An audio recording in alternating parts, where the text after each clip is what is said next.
What's up, everyone? Welcome to the 55th episode of the Quest podcast tonight. It's just a panel tonight. No guests, but we got a giveaway here and there, somewhere in the podcast. But I'm gonna start off with our panel. Remix, what's up, dude? Hey, what's going on, everybody? Excited to be back for another week of gaming news and can't wait to get on into things here. Definitely, man. Sir M. Baines, what's up, man? Nothing much, man. Glad to be here another week. Ready to get into these topics. Definitely. And Yukon, what's up, dude? I'm here. I'm not ready to get into topics because it's just getting crazy in here. So I'm just gonna be the one guy that says something different here, and I'm not ready, man. But you go ahead. It's all the slamming of the doors, right? It got you. You're slamming doors in your house, and I'm not paying these bills for no reason. All right, you're slamming doors. All right. So every week we always like to start off with what have we been playing, and I'm gonna start off with Remix. What have you been playing, man? Man, it's been PUBG, and more PUBG. Just playing a lot of that. It's been a lot of fun. I got my first solo chicken dinner this week, so that was dope. Since I don't really play many solos on PUBG, but I thought I'd just mess around there a little bit and had a good time. So yeah, it's that PUBG life for you, huh? Mm-hmm. Dang. Baines, what have you been playing, man? A whole lot of Monster Hunter World, and that's about it, man. I'll probably be playing it for a little while longer. Yeah. Yukon, what have you been playing, man? I've been neglecting my Xbox all week. I've just been playing that cancer that is League of Legends, and then I started a Nuzlocke challenge on Pokemon Crystal. So I've been grinding on that shit. That shit's hard as fuck. If you never tried it before, don't, because it's hard, but it makes it a lot of fun. So that's what I've been doing. Nice, dude. Yeah, and all I've been really playing is just Monster Hunter, man. Monster Hunter World. It's just been it's been a fun time. It's been a blast playing it. I continue to probably jump in and play it because I mean it's a lot of fun. And yeah, we're gonna get into these topics of the evening. So we're gonna start off with Sea of Thieves. Do you guys think this is the game that Xbox needs to going forward with, like, you know, kind of games like this?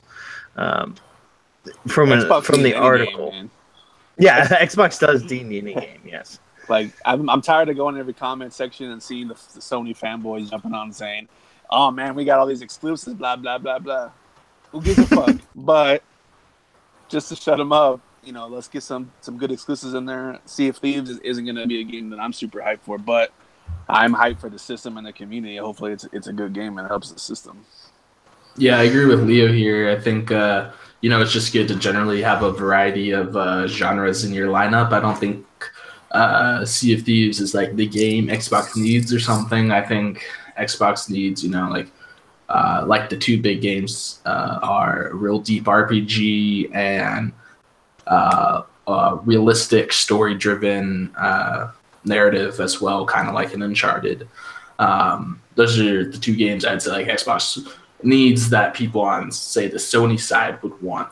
But yeah, just, diversifying the lineup. Sony doesn't really have this kind of game. They kind of do through like Destiny and their marketing rights with Destiny, but obviously Destiny 2 hasn't been doing as good, or isn't as popular as Destiny 1 was. So yeah, I think it's good for Xbox to have for sure. Well, now, Remix, do you think that there are any games that are coming out this year for the Xbox platform that are gonna kind of strive to be that deep RPG or that deep story that you're talking about? Well, I think the game that's gonna make people want to have an Xbox, or like a game people are really gonna gravitate towards on Xbox, is State of Decay 2. So I feel like that's going to be kind of, it's not like a big game, but it's definitely got its fan base, and there's definitely new people interested in that game. And, I think it has all it has kind of a little bit of survival management that people like. It also has co-op in it now, which people are big fans of. So I feel like that's the game that's going to kind of draw people to Xbox. Okay. Yeah, see, now I think, Sea of Thieves is being this open world, pretty much do anything is that you want as a pirate type of adventure game. I think this is definitely really good for people who love multiplayer type of games and a really people that are like you, Remix, that play a lot of PUBG, things like that. I think that this game's going to be definitely up a lot of people's alley. But I think if somebody really is looking for a story driven type of experience, I don't think Sea of Thieves is really going to do that. I think it's going to be more cater to the streamers out there, the people who are on YouTube who like to make gameplay videos and things like that. I don't think Sea of Thieves is exactly what Xbox needs. I think it's a step in the right direction of what Xbox needs to do with their games and things like that, because we definitely do want a lot more exclusives, things like that. I just don't know if this is like the full-on game that's going to really push the Xbox to its limits or anything like that. Yeah, I think people that pick up Sea of Thieves are gonna have a good time, really enjoy it, especially with interactions with their friends online. But I just don't know if it's like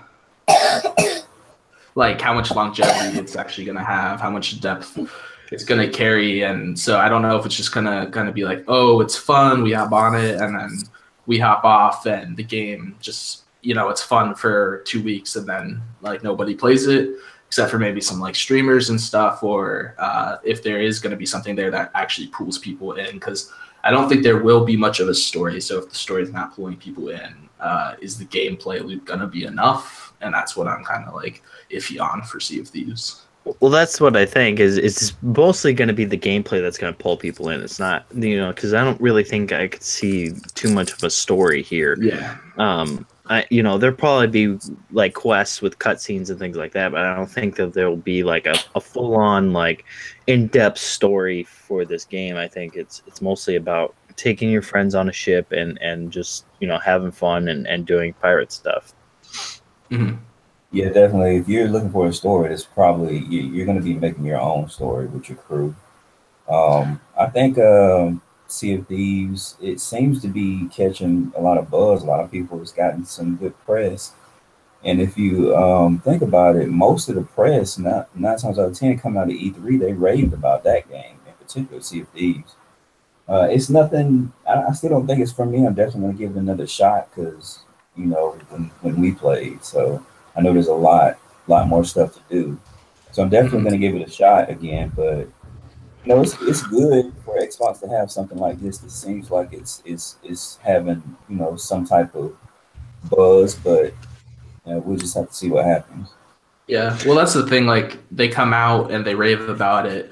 I think that's good because they actually genuinely enjoyed themselves, but they're only playing it for half an hour and then writing up an article on it. When this is actually like in the hands of gamers and it's a few months down the line, I just, I hope that they obviously find a way to bring people in because I'm going to play the game and I'm going to enjoy the game more.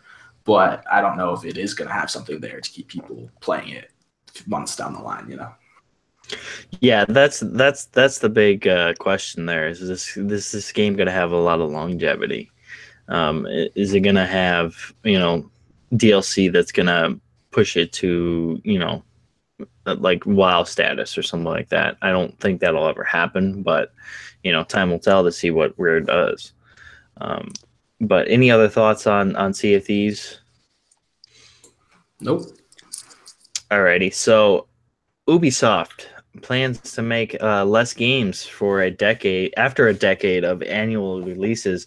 Basically, what they're saying is that they're gonna make they're gonna try to make less of their franchise games, like more like trying to put out DLC for it instead of trying to do this like annual release of like Assassin's Creed or Rainbow Six or something like that, trying to just kind of give players more of an incentive to just keep playing their game that they already own. What do you guys think about this? Are you guys liking what Ubisoft is doing over there, or are you kind of like, I don't really care?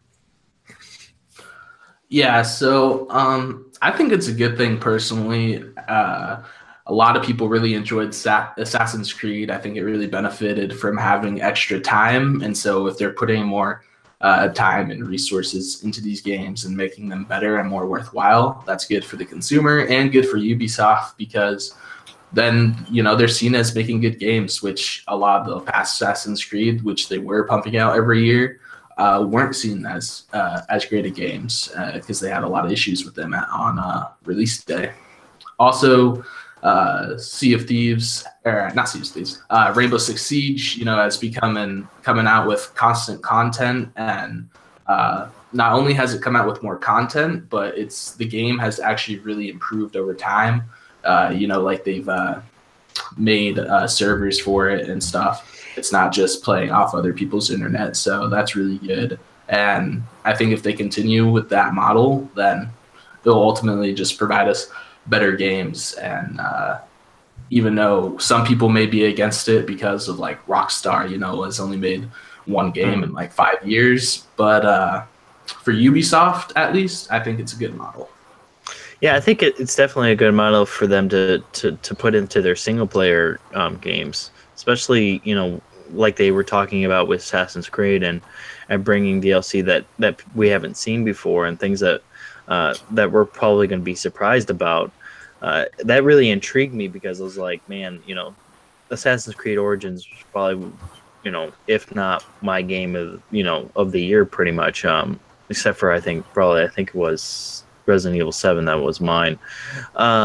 But I think it was right up there with Resident Evil 7 for being game of the year. But they're of course two different games. But I think with Ubisoft making plans to continue to put out DLC for Assassin's Creed and for their other franchises, it's always a good thing to see a company do something like that, because then it shows that they believe in their games and they believe that their games are gonna carry on and have a longevity to them. But I think there will be a lot of people who won't like it, but I think at the end of the day it's kind of good for the consumer too, because then they won't have to keep buying these annual releases or $60 games. They'll just have to buy a $15 or $20 DLC pack that could go on for like 20 hours or something like that, which is also good, in my opinion. Yeah, I mean, there's a chance that the executives of Ubisoft have saw, they're pumping out these games every year to mediocre reviews and mediocre sales probably, and then they got Siege, which they finally poured some time and money into, and it's actually doing really well, and it's got a huge player base. It's getting larger every day, I think. And then we got Assassin's Creed Origins, which obviously, like Remix said, benefited from the extra time greatly, and it got ridiculously awesome reviews and did really well. Like, people usually shit on Assassin's Creed games, but nobody has anything bad to say about Assassin's Creed Origins, really. So maybe they saw these two things and like, you know what, we're gonna do the smart thing here and just drag out the releases a little bit longer, just to give the studios a little bit extra time. Maybe we can maybe make our reputation as a publisher a little bit better. Yeah, I think that's a good strategy, a good plan for them to do, especially like you said with Assassin's Creed, since they had that annual release since 2009. It's been kind of an up and down slope, because Black Flag was really good, and then the ones after that were kind of and then they took a year off, and they were like, well, let's wait a year and we'll bring out Assassin's Creed Origins, and then Assassin's Creed Origins kind of turned it on its head, and it just kind of snowballed from there, and they were just kind of like, hey, maybe we should continue to do this kind of non-annual release of our games. Mm-hmm. Yeah, and I mean they have a lot of studios. They're coming out with a large diversity of games. And so I think just putting in the time to make each kind of one of their franchises and different genres of games better is definitely worth it. I don't think, I think we're benefiting from it. We're not losing out on games from it like you are with some other studios that have the same games as a service model. Yeah, and I think for you, Remix, you play a lot of Siege, and you love that game a lot. You haven't been playing it lately because of PUBG, but could you see like if they did something like PUBG status with Siege, would you go back and play Siege? Oh yeah, I mean, actually, like a few weeks ago, I was playing it a decent amount. They're also coming out with an update here pretty soon, so I'm sure I'm gonna check that out. They're actually coming out with like a new PVE mode with like zombies in it and stuff. It's gonna be a 3-person mode. I don't know exactly all the details of it. I don't know if it'll really be my thing because Terrace Hunt, I'm not really that into. I'm more into the PvP action side of things, but they'll still be coming out with more maps and characters and stuff. So I'll definitely check all that stuff out once it drops. Nice. Any other thoughts on the Ubisoft plans? I know Baines, you didn't get too much in there. Ubisoft is people always overlook Ubisoft, and they say because they've been through a couple of things that just put a bad taste in everybody's mouth when it comes to them. But they made really good games, and the fact that now that they're going to be taking a respite between games, I think is going to be even better because you're going to get more things like Assassin's Creed, and you also won't get the beginnings of Rainbow Six Siege, where it didn't start out that well. The games will come out in the beginning more polished. Ubisoft's been a turnaround king. They're overall, really, really, really good, man. So I think taking the breather in between, for games to spread out, I think that's a good thing. And if they have more games like Rainbow Six Siege could still live for a few years from now. So I can see where the services part of that comes in, but I don't think that's going to take away from our Assassin's Creed or any of the other kind of story-based single player experiences that they may have in the pipe or that they've been putting out. Yeah, and that's the thing. I don't think they were really saying that they were gonna take away from those single player games. I think they were mostly saying like they're gonna add DLC to these single player games to give it longevity, like Far Cry. Far Cry 5 is coming out soon. I think end of March, and they're already kind of saying hey, we're gonna probably do DLC for this and may have it have a longevity to it, which is always good for the game. Mm-hmm. But there's a long line of remasters. Just came out was Shadow of Colossus. Now we're hearing talks about Spyro maybe getting a remaster. What do you guys think of this? Are you guys even interested in this? Is this something that you guys are like, oh man, this would be cool because I played it back in the PlayStation 1 era? Or are you guys just kind of like, I don't even care about Spyro? Yeah, I've never delved into the series, man, so I wouldn't really know. I would say before I played Ratchet and Clank, I really didn't play Ratchet and Clank. So if they were to do the remaster, remake, or whatever you want to call it, like they did Ratchet and Clank, then you may have something on your hands. So that was a really, really good game. But we'll just have to see. Like I've never been invested in this series, so I'll be coming in it. I'm coming at it, kind of even-handed. Like, okay, I just want to see what's going to happen. But if it's anything to the production value of Ratchet and Clank, then they may have something on their hands. I think it's going to be more along the lines of Crash Bandicoot Insane trilogy. Well, it's the same people who made that game who are kind of developing this one apparently. Yeah. So for somebody like me who didn't really, I didn't really get into this series. It needs to be remade, like for me. Yeah. To look at it and then play it, because that's what got me to play Ratchet and Clank. I was like, oh, this looks really good. Like it didn't look like because I went back and looked at gameplay footage of the old Ratchet and Clank, and I was like, okay, this looks really, really good. It looks really up to date. Let me try it out. And I tried it out and loved it. You know what I'm saying? I mean, really loved it. So for somebody like me who hasn't been who hasn't had anything to do with the series, I would need a remake. You know, a totally remake like they did. Like I keep saying, like Ratchet and Clank, for me to get interested. Other than that, I'm just gonna sit back and like, oh, okay, y'all can have that.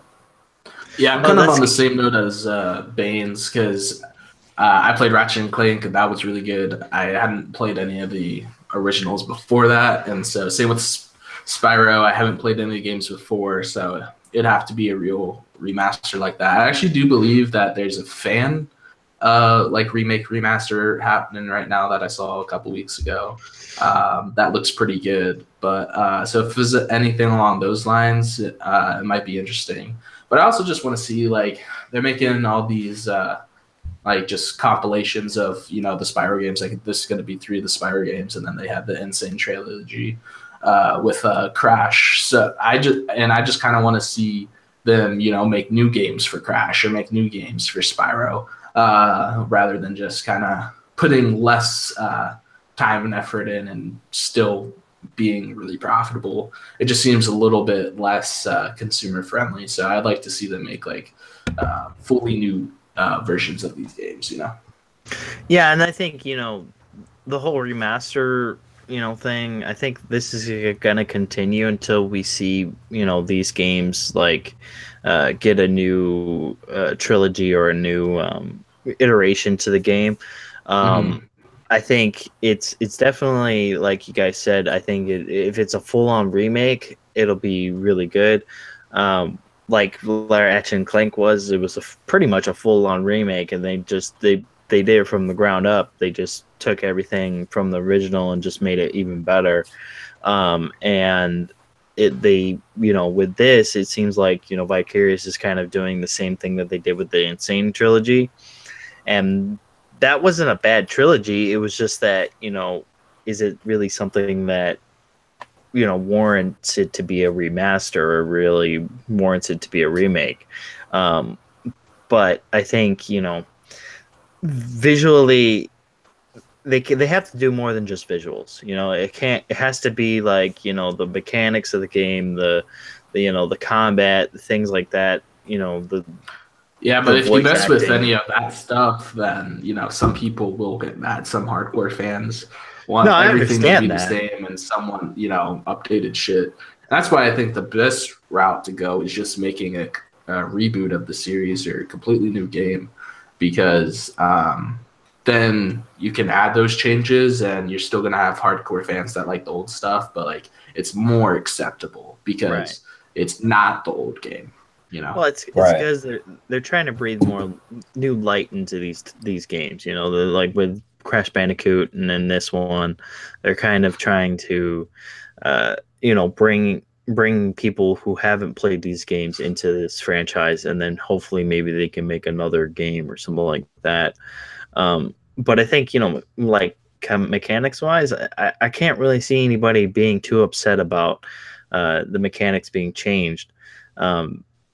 Yeah, I mean, it was what on the PlayStation 1, like, you know, like the mechanics on the PlayStation 1 weren't that great, you know, like how many years ago was that? Like almost 25 years ago, somewhere around there, maybe even more. Like that's such a long time ago that, you know, to have the same controls that the PlayStation 1 has is not acceptable to me. I don't think. Well, that's the thing with like Shadow of the Colossus, to bring it up real quick. It's like, you know, I never played it. I'm sure it's a great game for its time. The new version looks a lot better.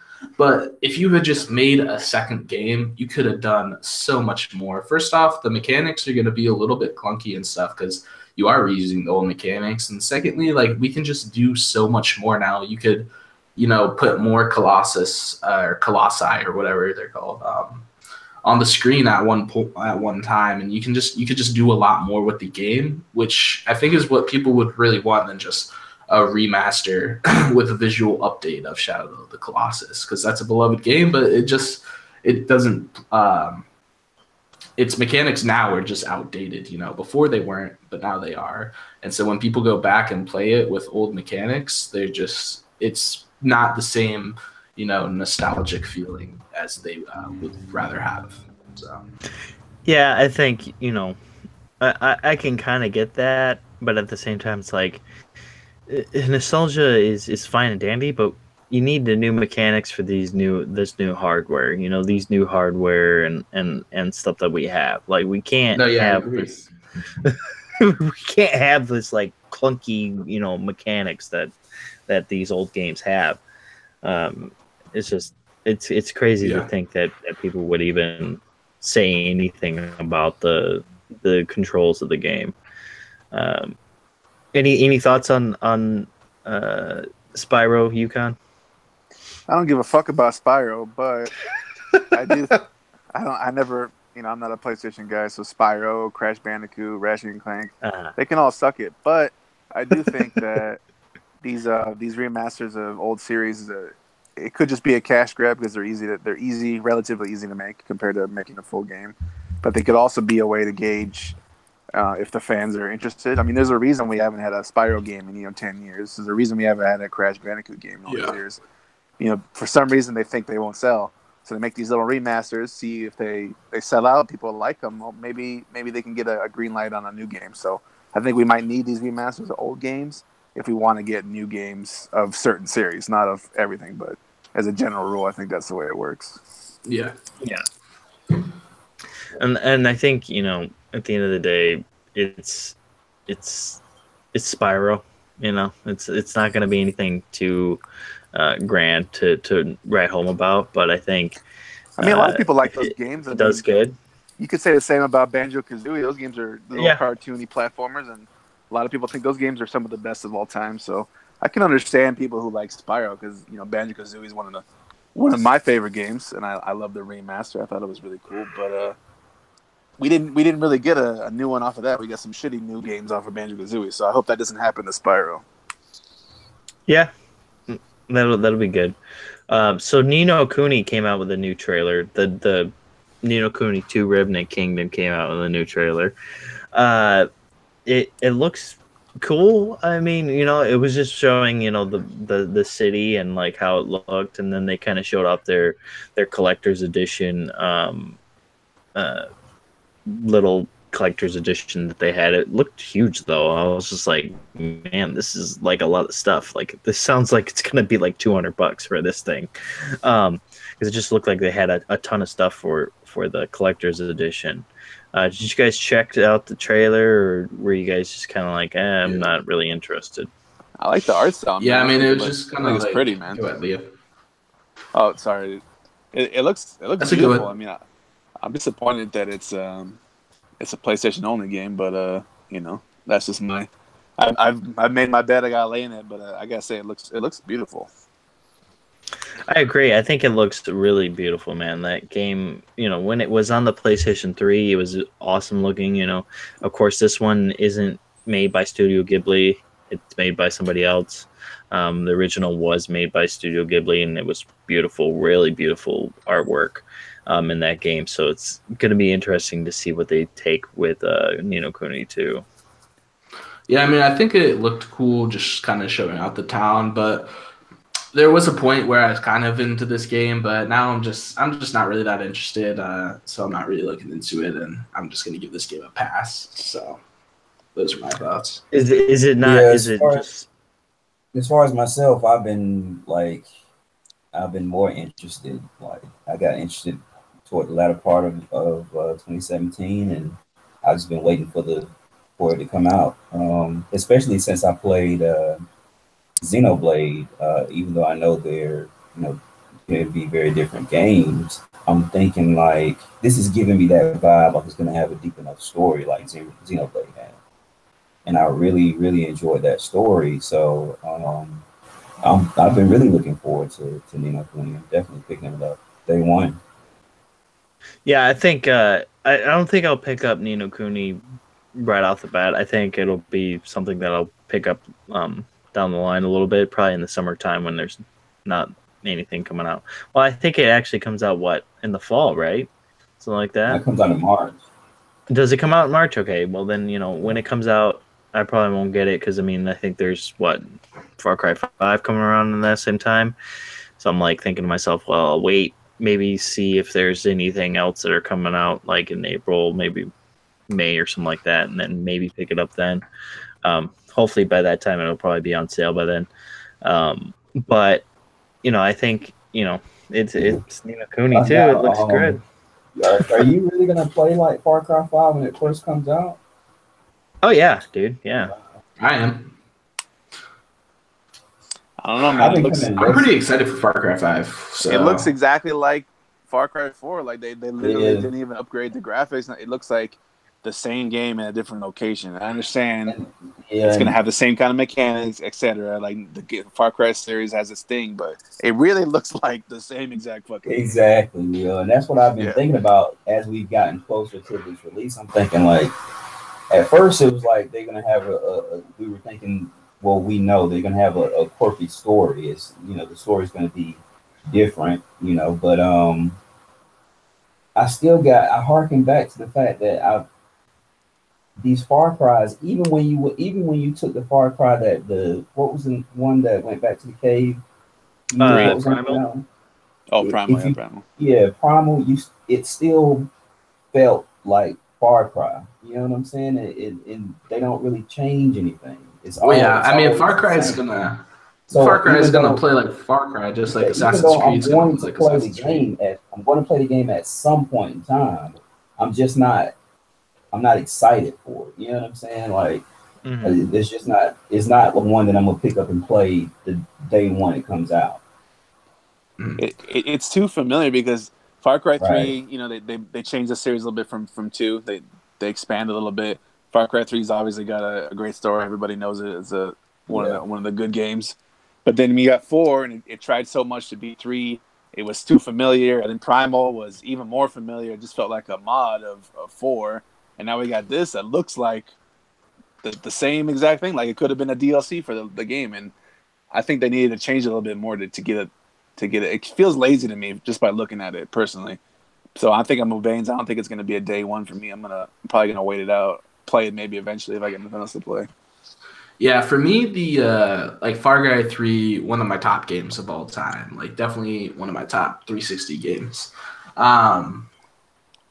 And I haven't played Far Cry 4 or Primal. Therefore, I haven't played one in a while. So I'm excited for the gameplay loop to get back into that. I do agree with you that like 4 tried too hard to kind of be like 3, and that's why I didn't pick it up. I was just, not as interested. But with this game, it seems like, they're going to take – I haven't had that gameplay loop in a while, and so I want to come back to that.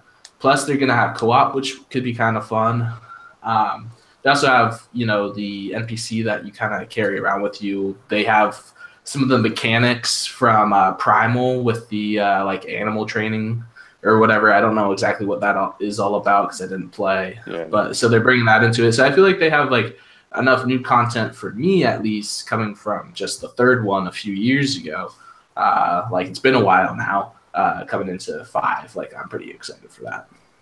I could just be burnt out. I mean, I was riding the hype from 3 to 4, so I got 4 built up really hard, and it was kind of a letdown. It wasn't bad, but it wasn't 3. And then I kept going. Then I played Primal, so I think I might just be kind of burnt out of like gonna see the same. The gameplay loop is fun. Don't get me wrong, it's fun, but it just doesn't seem like it's enough to entice someone who's been playing the series all along. If you haven't been playing it, I can see how you'd be into it because it's gonna be a fun loop you haven't played in a while, but.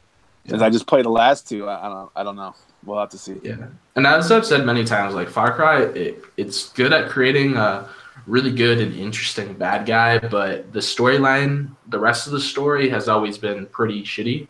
So I really hope they step up their storyline game a little bit in this one. But yeah, don't kill off the main freaking villain right away either, like they did with 3.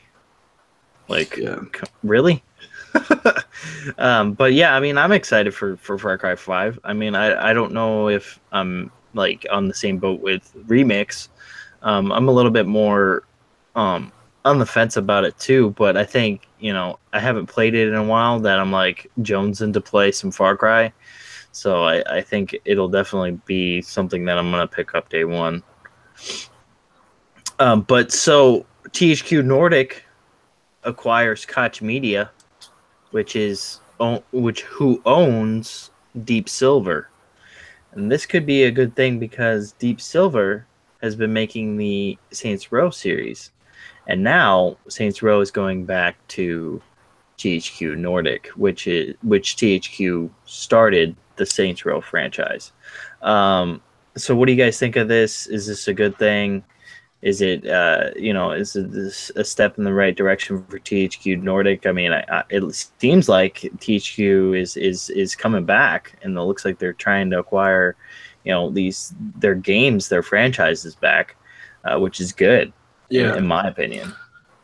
No, yeah, I agree. I think it will be exciting to have another Saints Row game out there if they do come out with one, especially because it seems like we weren't going to see Saints Row for a while because, they came out with Agents of Mayhem, which really wasn't that great. Maybe they would have made one after it not being as successful, but was still in the world of Saints Row. So that'd be cool to get a new Saints Row game. And then as well, I'm actually excited to see if they do anything with Dead Island 2, because Dead Island 2 has, switched around companies. It's been kind of in development hell for a while. So I wonder if, Deep Silver owns that. So I wonder if that's going to come to fruition, because that game looked really good. And I would have been hyped to play that. And it had it had a nice setting in California and stuff. And the game looked pretty. So I like to see Dead Island 2 come to fruition out of this. Which honestly, I think it will. I think it's one of those games that had been in development hell for a while, and I think with THQ and their hands in Deep Silver now, I think they're gonna really say, hey, you guys need to step up and can make this game, because I mean it's been talked about for a while. So it's going to be interesting to see, what happens out of, THQ and them acquiring, Saints Row and things like that. I think, Saints Row is a good franchise, but, they've kind of gone a little too far in some of the craziness, especially with Saints Row 4. It was kind of a little too far into the there was no point in driving your cars. There was no point in doing a lot of things in that game. Because you had these superpowers and things like that. I think they kind of go back to their roots with Saints Row 1 and 2. It'll be a better, probably better franchise for that. But I think, it's going to be interesting to see what THQ does with now owning Koch Media. Yeah, that series needs a reboot, man. I mean, I actually enjoyed 3, 4, and then I played Gad out of hell, and it was ridiculous, but it killed a lot of time. It was fun, but I feel like if they got their property back, they saw it got out of control, it might just need a whole new, just like a reboot, bring it back to its roots of Saints Row 1, and keep the more silliness, more outlandishness. That's kind of a staple of the series, but keep it more grounded so it's not fucking Gat out of hell, which was ridiculous, but still fun, but ridiculous. Yeah, I think that's interesting because Saints Row is such a it's come from being a GTA clone to becoming into its own, and then now it's kind of probably go back to more of its roots. But I think 2 was really the best one in my opinion, and I say that because I think it had the story, it had the gameplay, it had your feeling of you being in a gang, and I mean if you're really not into that kind of stuff, or not into that type of brotherhood, I guess, feeling, it was just kind of cool to see something like that in a game. So if they kind of go back to that, that'll be awesome. Mm-hmm. Yeah, I never was really big into Saints Row, man. So I mean, I guess it'll be good. I was more just the GTA dude, so especially the way. I mean, at first, like you said, when Saints Row first came out, it was closer to GTA, just with subtle differences. But now it's just straight crazy. So, I guess we'll have to see what happens. Maybe they'll bring it back to the roots, like someone else said. But like I said, I've never really been that into Saints Row. Yeah, this is an interesting acquire by THQ. I think they're kind of going in and trying to buy up their franchises again. I think they're trying to get the Making a beloved comeback. games that they had, yeah, making a comeback, and it's good to see because I think when they closed down, a lot of people were upset about it. A lot of people were, you know, I know myself, I wasn't very happy about it because it was like I'm not gonna see another Darksiders game. I'm not gonna see another Red Faction. I'm not gonna see Saints Row again or whatever. And then of course Saints Row did live on, but I mean these other franchises haven't even seen the light of day in how many years, so it's kind of good to see that they're acquiring their franchises back, and hopefully they get Red Faction. Damn it, I want that game. But Bayonetta creator, well, not the creator, but the vice president of Platinum Games has explained why Nintendo has the exclusivity for Bayonetta 3. Did you guys happen to read the article? Did you guys look into this at all? I just kind of want to hear you guys' thoughts on it. I actually did some research on Platinum Games. I watched a few videos. I was reading into it a lot more because I was interested because they've been back and forth. Mm-hmm.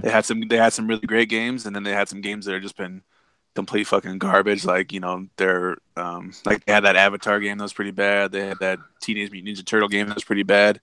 They've been kind of all over the place, and they had some underrated gems like Vanquish that have been pretty good. I think them working with Nintendo, I don't think a lot of other publishers are they're kind of scared to give them a chance because they've been such a they've been all over the place. They had the Nier Automata, which came out of nowhere and was really great, obviously. And then they come back with Transformers Devastation or whatever, which is kind of like, why does this game exist? So I think people are kind of worried that maybe they're not worth the money. So they kind of Nintendo's like, hey, here's your last chance to make a game on your own. Let's see what you can do. So I think it's a good thing. Yeah, I agree. I mean, it seems just it makes sense. Nintendo has like half the rights to them. They help fund the game, and therefore they're putting it on their platform exclusively. Just kind of makes sense, common sense, I feel. So there's not much to say on it. That's the thing, when the vice president was talking about the Nintendo exclusivity, that they kind of brought in Sega and how they had the exclusivity with Sega and then putting it on the 360, and then the first Bayonetta on the 360, and then switching to Nintendo for the second game.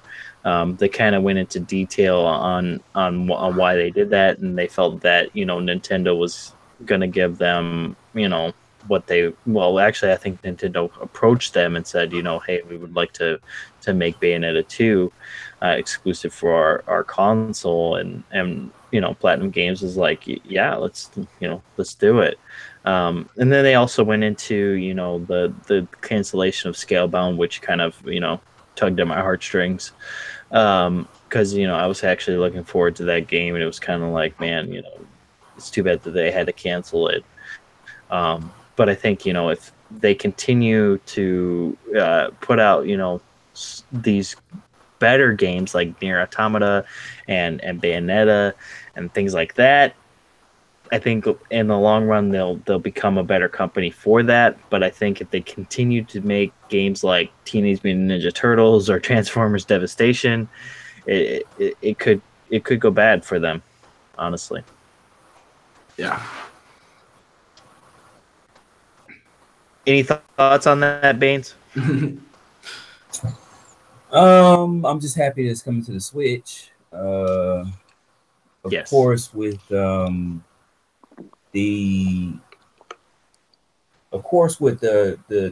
trajectory of the Switch, you're gonna see things like this. I mean, this is I think this is just the beginning for particular games being exclusive to the Switch. I think it's sold gangbusters, and it's gonna sell way more. So I think this is as simple as that. You know, there's really nothing else to it. I mean, if you got the system that's selling like hotcakes, and they have leverage then to get exclusive games on their platform. We see that all the time, and this is just the same type case. And where would you guys, if Bayonetta was on all platforms, what platform would you want to play it on? Honestly, if that's just me. If it is on the Switch, I'm gonna play it on the Switch. Just So because if I it can was take on the it box, on you the wouldn't play it on the box. No, I'd probably play it on the Switch. Yeah, Yeah. I think I would. Yeah, I think that's the other thing. I feel like most fans of Bayonetta would want to play on the Switch anyway, and they're probably Nintendo fans as well. So I feel like it just kind of works out that way. I think it's more just the convenience for me with the Switch, just being able to take it anywhere and do any, and just lay in my bed or go upstairs and watch TV and play the Switch. I think that's the convenience of it. And I think, if they did come out with it on Xbox, I probably would buy it on Xbox, but I probably wouldn't even play it there. I'd probably play it on the Switch, which is, kind of a waste of money. In my opinion. Definitely. But Evil Within 2 gets a free FPS mode, fellas. Oh man, we're trying to go for Resident Evil here. Resident Evil 7 type of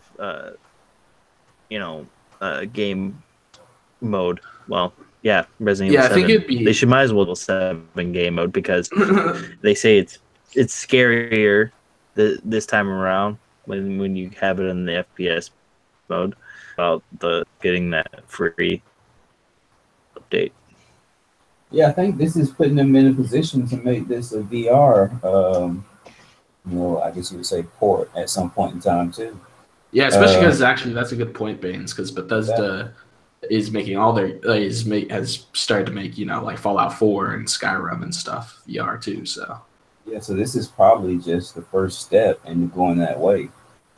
It's cool that it's free, and it'll probably add, and well, not probably, we know it'll add a different dynamic to the game.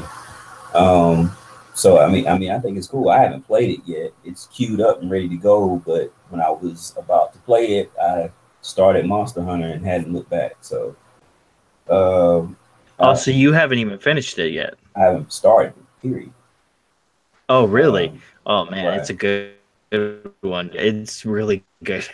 I recommend you play that. In fact, when I put it, because I got the disc form, so it was queued up and ready to go, and you hit me, you was like, man, this Monster Hunter is so good. and I'm serious, this is just how it happened, right? I queued it up, it was downloaded, it was ready to go, and you DM me. He was like, man, this Monster Hunter is so good. Have you got it? I got it. And at that point, I had already decided that I was going to get it, but I was still just going to wait a little bit. But then when you hit me, and after all the, watching streams and, just reading, I said, okay, I'm going to go ahead and pull the trigger. I went ahead and got it, and I hadn't looked back. So that's literally how that happened. Yeah, man. That's the thing, The Evil Within 2 is a really good game, but if I were to choose one or the other, I would choose Monster Hunter World, of course, because it's just more in-depth type of game. Evil Within 2 is definitely something you could probably play during the summertime. And so I'll still probably play it in third-person mode. But who knows? I may go back at some point in time. But definitely, I would be interested if they bring it to VR and trying to go into that world in VR. I would definitely be interested in that. That sounds kind of interesting if they actually do that. I mean, yeah, Bethesda has kind of been doing that with a lot of their games, and I think this is kind of the step to that. When they say, "Oh, this is the FPS mode," it's kind of like saying we're getting geared up for VR for this game. Yeah. Which is cool, it's always kind of something neat that they, kind of bring to the table, and Bethesda's always kind of pushing those boundaries. Right.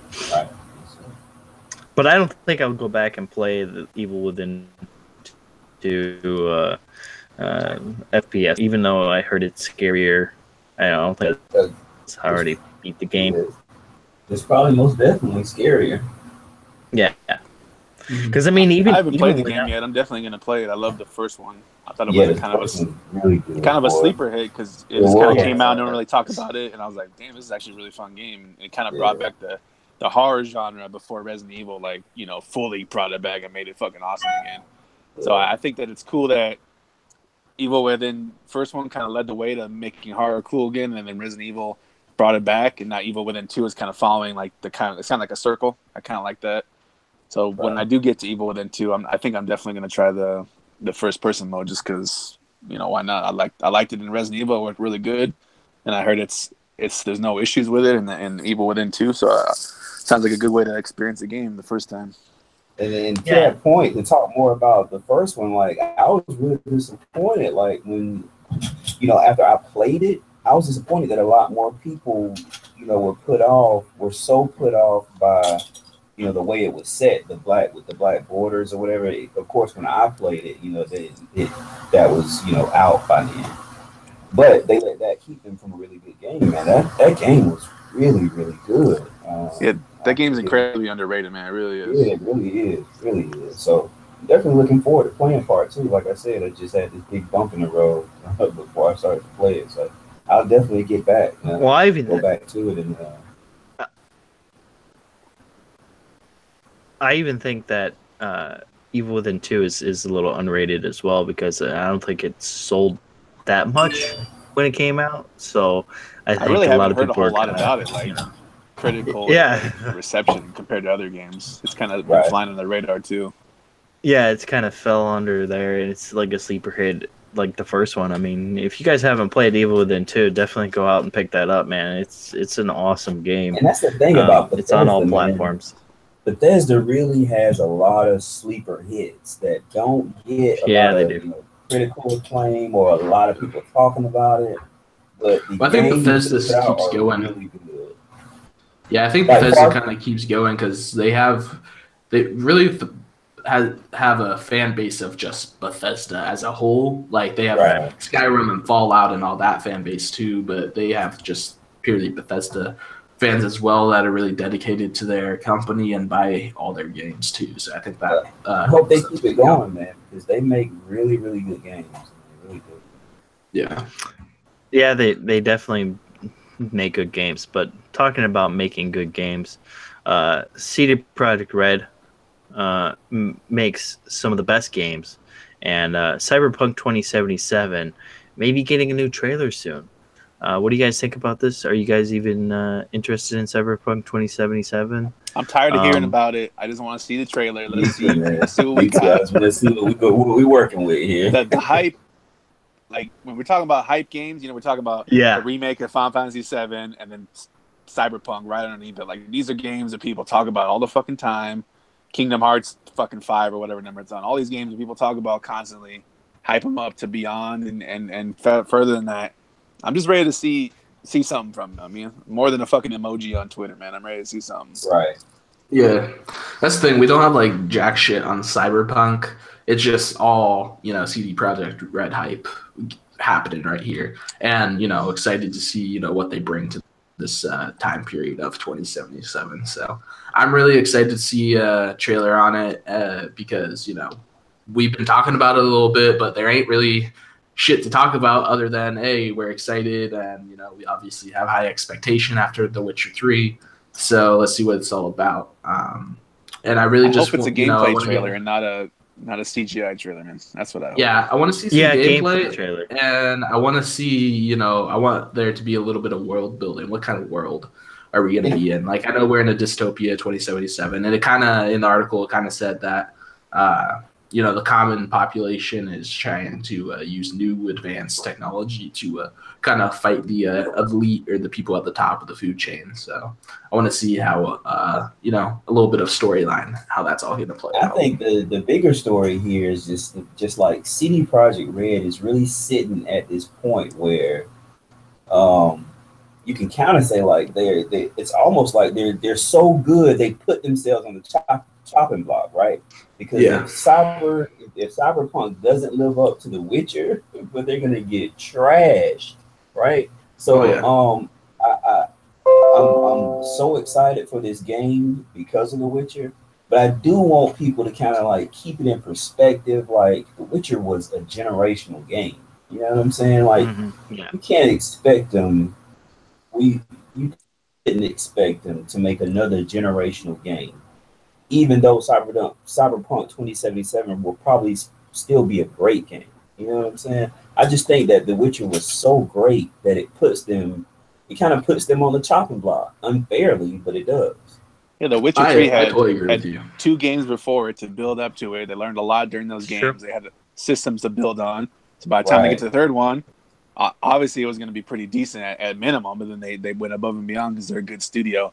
This game, you know, they have a lot. They know stuff from Witcher and from making games, so it's not like they never made a game before. So it's still gonna be high quality, but it's not gonna have as much of a connection to players as the last game had because he had 7 years of game to play. Right. Yeah, and I think 2077 is gonna definitely bring something to the table that we haven't seen in games before, and that's Cyberpunk, which hasn't been played off too much in. It's kind of it's kind of big in the indie scene, but not in the AAA scene. It's definitely huge in the indie scene, but like you said, AAA, you don't really see it very often. So it's kind of like, it'll be interesting to see what they do with this. But according to the creator of the paper pencil RPG of Cyberpunk, he kind of said that the trailer will show the death and the destruction of the world and show kind of like what it is like to live in that dystopian. And I think it was kind of interesting because I was all like, well, that'll be kind of to see death on the streets of of a kind of a Blade Runner-esque type of world. That would be kind of interesting to see, especially since you normally kind of see that kind of stuff in like games like Fallout or something like that. You don't really see those in a futuristic looking world like that. But it's definitely interesting. I'm still hyped for this game. Unfortunately, because I love CD Projekt Red and I love that every game that they made, even The Witcher 2. I know Leo, you don't like that game; it's trash, but I love that game, and 3 was really good, and just it was game. It's probably game of the generation, like being said. It really definitely is game of the generation, and hopefully they can come out with Cyberpunk 2077, and that'll be game of the generation. Highly doubtful because it's like you said, it's on a pedestal and it's hard to kind of. This game is going to be hella nitpicked. Well, sometimes popular things turn out 2 ways. Either they get super nitpicked or it's just glorious and nothing could be wrong with it. Yeah, exactly. It's kind of interesting to see. Right? It kind of falls on either side of the fence. Because they could just look at it. It can actually be trash. And they're thinking about how good The Witcher 3 was, and they'll just give it a pass on everything. So it's a good point. Isn't that like the Mass Effect Andromeda theory kind of thing they're going on? Because a lot of people were kind of blinded by Mass Effect Andromeda and the 3 games before it, so they were kind of like, oh man, when Andromeda came out, they kind of didn't really give it too much of a critical review because they were like, well, I still love Mass Effect and I still love that world. Well, I feel like Mass Effect got torn out, dude. Mass Effect fell on the other side of the fence. Really they got nitpicked. I don't think they got nitpicked to the point. I didn't play the game myself, but I feel people. There were some obvious issues and technical issues and shit it had, but I feel like overall probably wasn't that bad of a game. But people gave it some hate. No, I think than they needed. I'm not talking about like reviews. I'm not talking about like the reviewers. I'm talking about the community of people who play Mass Effect. I mean, it Now, did so bad I that the haven't fucking heard too studio much. shut down Mass Effect. I mean, like, That's true. I think Yeah. it got so much hype because all of the series was so good, and this game wasn't what they thought it was going to be, and so it had its issues. But I think if it didn't have the legacy of Mass Effect, I think a lot of people would have brushed those issues aside and wouldn't have made such a big deal over it. And I think this is new game, the Cyberpunk game is running the risk of that happening into it.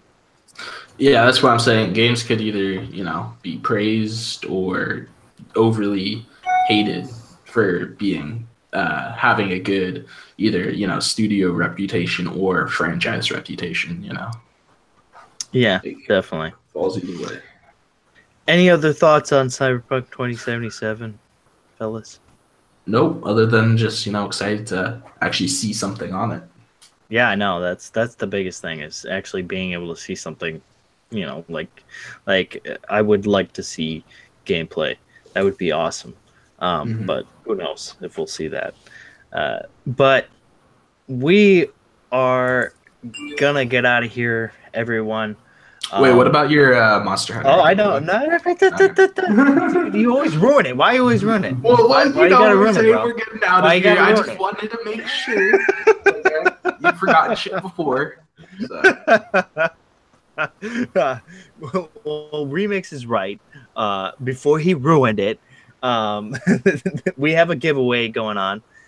So I picked somebody who has been subscribed and who has been following me, Yukon and Ice Tivo, and who retweeted the tweet out. So without further ado, the winner of the Monster Hunter World game is Monkey Punch 77. Congratulations, dude! You won. Yay! You definitely deserve it, man. Can't wait to have you hit me up and ask for the game because I'm definitely excited to give that to you. But if he doesn't get it, then one of us gets it. Monkey's right? an Like, awesome if dude. And, Yeah, like, if he no, forgets yeah. I Monkey. mean, if he doesn't hit me up by tomorrow, he's definitely by like one of you 5 guys minutes will from get now, it. like he's got 5 minutes to hit up. And I get it. He's got like Monkey, yeah, don't he's let got like that 5 Monster minutes. Hunter World pull you away from these chicken dinners we'd be getting on PUBG, though. But all right, everyone. So, Remix, where can they find you, dude? Yeah, guys, hit me up. Remix Essence all across the board.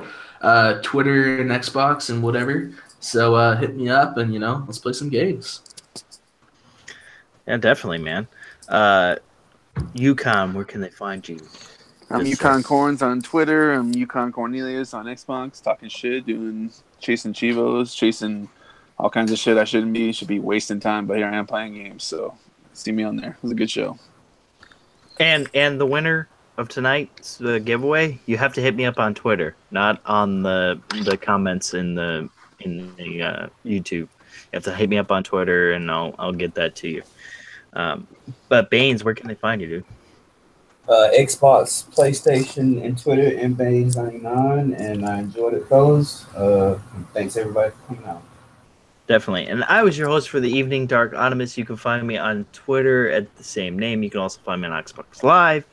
And you can also check me out every Saturday on the next podcast at 7 p.m. Eastern, 4 p.m. Pacific.